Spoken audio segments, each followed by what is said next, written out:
Again, I will start today with a simple question.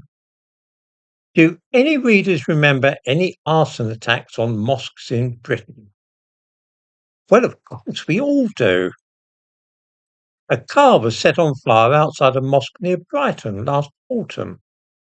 We could hardly forget this incident at Peacehaven because both the Prime Minister and the Home Secretary denounced the arson at Peacehaven Mosque. The council in Brighton issued a statement about it, and the local MP visited the mosque to express his horror at the attack and assure the local Muslims of his solidarity and support. We know this because all the national newspapers reported it as being a very important matter. And as I say, even the Prime Minister became involved. There's even a Wikipedia page about it. Try Googling Peacehaven Mosque and see how many hits you get. Here's another question. Has anybody heard of the arson at St. Peter's Church in Slough? Of course you haven't, because bar one or two mentions in the Independent and a single mention in the Daily Telegraph, national newspapers were not interested in the slightest in this. Certainly, the then Prime Minister had nothing to say on the subject. I doubt if any viewers are even aware that a fanatical Muslim was convicted of terrorist offences in connection with an arson attack on a church in Slough. No, I thought not. The mainstream media and political establishment were not nearly as keen on making a fuss about this case. Last month, the BBC at least reported that Ilyas Akhtar had been convicted of terrorist offences, such as downloading Al-Qaeda material relating to making bombs.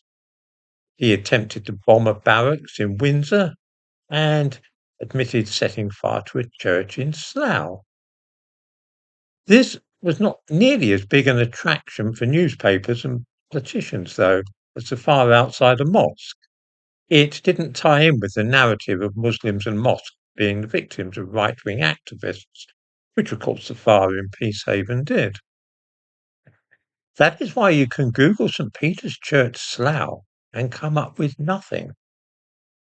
Google Peacehaven Mosque, on the other hand, and you will be deluged and overwhelmed with the number of news items about it, from newspapers, speeches in Parliament by the Home Secretary, and all the rest of it. I shall be making a separate video soon about the number of church fires in Europe and Britain. But for now, I can assure viewers that although violence directed against mosques in Europe is vanishingly rare, that aimed against churches is on the increase. It is not only the newspapers and television stations which are responsible for promoting this false narrative relating to mosques and racist attacks. The British government has made it their official policy. Last week, the government released the figures for money which they are providing for what they call protective security grants funding, which, as they put it, is to protect faith communities. I give a link to this in the announcement, this announcement on the government website in the description to this video.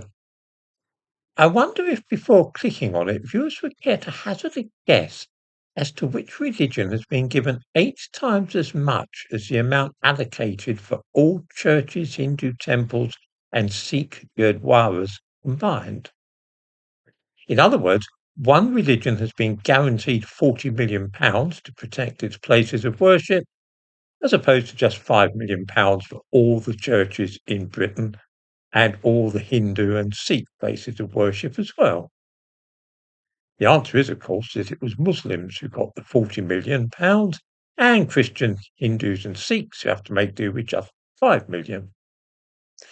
If anybody does not see what is going on in this country, then that person must be very slow on the uptake indeed. You are all being played, and the whole Islamophobia and racist attack narrative is part of the racket.